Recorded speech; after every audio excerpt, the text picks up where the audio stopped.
but I would look at people who I didn't even respect, but they'd have one particular thing about them I thought that's good. It could be somebody I didn't even like, but he dressed well. I think you just have to be perspicacious and look at people, and there's something you can learn from absolutely everybody, and just try and adapt it all. I'm not saying everybody should be clones of me. For everyone's individual, right? But there might be some things about me they find inspiring that they may adapt and take on board, and then they'll find some things from other people.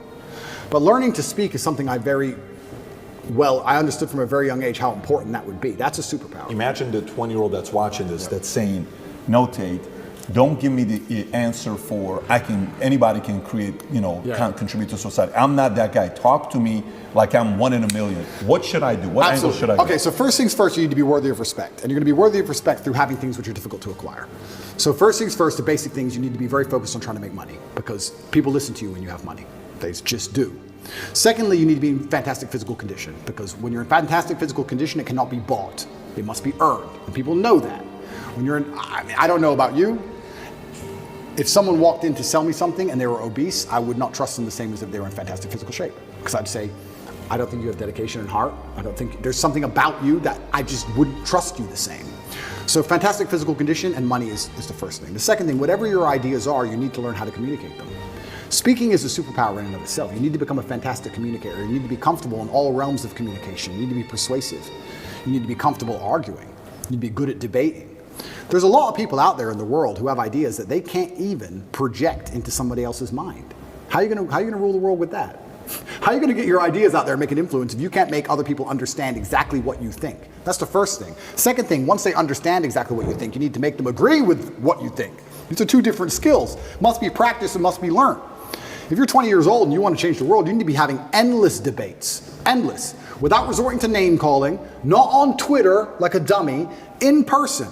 And you need to come across in a way that people agree with you. We can go back quickly and talk about the red pill. The difference between me when I talk to girls on these panel shows and every other guy when they talk to girls on these panel shows is, when I'm done, all the girls want me. Watch them. Watch the shows. I say the same thing, and by the end the chicks are in love with me, as opposed to saying the same thing and the chicks thinking I'm a dickhead. That's the difference. I project my ideas and I make them agree with my ideas to a point where they're like texting me afterwards. I'm not saying anything different, it's how I'm communicating it.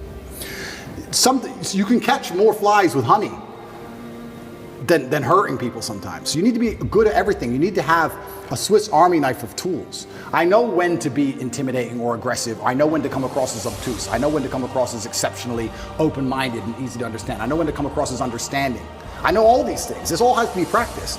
And a lot of it is, communication. I would say, if you're going to say to a 20-year-old who's truly exceptional and driven, I'd say you need to become a master communicator. Because once you can do that, you can do anything. And that fixes all the other problems, right? We talk about making money. If you're a master communicator, you do fantastic in sales. Yeah. You'll kill sales. Yep. You'll absolutely destroy sales if you're a master communicator. Not many people know this, but I used to sell windows. You know the old school knock on the door? Window sales. I did window sales for 2 or 3 years, and I'd say this is one of the hardest jobs you could possibly do. And I would always recommend a young man, if he has some time to waste, to go sell windows. And the reason, it's fantastic, because I'll tell you why. It's the hardest one to sell because, 1, nobody wants them. 2, they don't know who you are.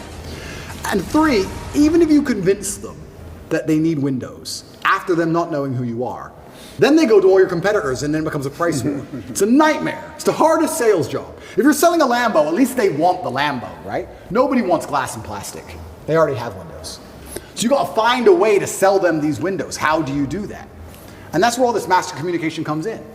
And it's so many subtle little things. Being a good salesman is not necessarily being a liar. It's not being a trickster. It's just understanding what's gonna make the person believe and understand what you say. If I walked in and said, would you like new windows? And they essentially said, no, we don't need new windows. Our windows look fine. I would say, but what about the security aspect? While looking at their 3-year-old child. And they'd sit there and go, what do you mean security aspect? And then I talk about how we had the lock 5000, and their locks are easy to break, as if glass isn't glass, it's all the same anyway. And you'd end up selling the windows. You have to find the triggers in people. There's another thing people don't understand about me and my message. Sometimes I sit here and I say things that piss people off because that's how you trigger people to make action. I have often written emails or done videos, especially to men when I want to help men, to piss them off. You're a loser. You're a dumbass. Andrew, why you mean? Because you're not going to go to the gym unless I tell you you're a fucking loser. And you are a loser, and I'm not lying to you. You are a loser. The emotional trigger you need to get up off that chair is the fact that you're not important, nobody cares who you are, any girl you're ever in love with I could take, and you're insignificant. And when you die, nobody's interested. That's your fault. You could have been something else. You did that. You failed. It has to be done. You have to be a master communicator. And sometimes that involves also insulting people. It's all a massive tapestry, but to answer your question, for the 20-year-old, he needs to become a master at communicating. But also to be a master at communicating, you also need experiences worth talking about. You have to live a life. You need a degree of wisdom, and wisdom doesn't always come with age, it comes with life lived. I had a guy message me, this was a long time ago when I used to reply to my own emails, too big now, but he said, I don't have any stories, my life's boring. I said, bro, where do you live? He said, Madrid. I said, bro, ride the train from Madrid to St. Petersburg. Ride the train from Madrid to Vladivostok. Do the Trans-Siberian Railway. It costs you like $300. He goes, oh, but what if I get robbed? Exactly! That's exactly the point! What if you get robbed? Now you have a story. Maybe you'll die, maybe you won't. But you have a story. Don't bring your watch. Have you got a Rolex? No one wants to rob you anyway. Don't worry about it. You're a brokey. Get on the train. There has to be that degree of risk to even have a story, because when you have a story, then you can communicate the story. You can't be an empty vessel either. So when you say you're telling me how I build this 20-year-old into a super soldier. Yeah, he has to be a master communicator, but he also has to do things which are risky. Risk has value intrinsically linked to it, intrinsically. This is why people, when you do risky things, people want to hear the story. Your coolest stories involve risk. Something went wrong, this could have happened, I almost this, I made it out. Without these risks, you haven't got it. So I would say to the 20-year-old, do what I did. Get in the cage. Get in the ring. Knock someone out, get knocked out, train hard. Fighting will teach you everything you need to know about life. You'll learn everything about who you truly are. You'll learn if you're a coward or not. You'll learn everything about perseverance and hard work and dedication, everything about being underappreciated. You learn everything about fear. You learn all of it. You learn everything about people. You win a fight, check your phone. Lose a fight, check your phone. You learn all about people. You learn all about them. You learn all about women. I learned so much about women through fighting. When I had a fight coming up and I was weight drained and I had barely eaten in weeks and I'd lost all this weight and I had a world title fight and I'm fighting a guy who might kill me and she's complaining about the toilet seat. I learned all about women. You learn a lot about life through these difficult processes and paths.